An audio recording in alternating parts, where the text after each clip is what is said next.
مولانا ایک حاضرین میں سے ہمیں ایک بھائی نے سوال بھیجا ہے کہ ایک شخص نے اپنی بیوی کو ایک طلاق دی جی اس دوران 1 ماہ کے بعد رجوع کیے بغیر شوہر فوت ہو گیا. اب وہ عورت کیا اس شوہر کی وارث ہوگی یا نہیں؟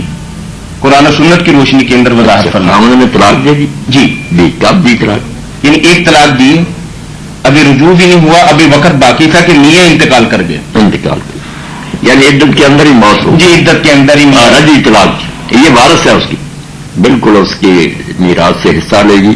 اس کا تعلق کبھی ختم نہیں ہوا، باہر نہیں نہ ہوئی تھی. اگر 3 طلاقیں ہو جاتی ہیں الگ الگ اور عدت ختم ہو جاتی، پھر رجعی طلاق جو ہے نا اس کے اندر رجوع کے اندر حق تھا اس کو بالکل وراثت پائے گی. اور بے شک میاں کا یہی ارادہ ہو کہ میں نے طلاق. صحابہ کرام نے جو ایک بہت دانائی کا فتویٰ دیا نا چالاک لوگوں کا راستہ روکنے کے لیے، اگر بیماری میں کوئی شخص طلاق دے کہ میں بیمار ہوں تو چلو بیوی کو طلاق دے دو وراثت نہ لے جائے، تو انہوں نے کہا 1 سال کے اندر اندر اگر وہ مر گیا یہ اس نے نکاح نہیں کیا. اس سال کے اندر جو ہے نا جس کو طلاق بھی دے دی ختم کر دیا قصہ، مگر بھی مرض الموت میں اس بیماری میں جس سے وہ تندرست نہیں ہوا اسی میں مرا ہے. تو اگر سال نہیں گزرا اور سال کے اندر اس نے نکاح بھی نہیں کیا تو وراثت پائے، کیونکہ لوگ چلاکیاں کرتے ہیں کہ محروم کر دیں.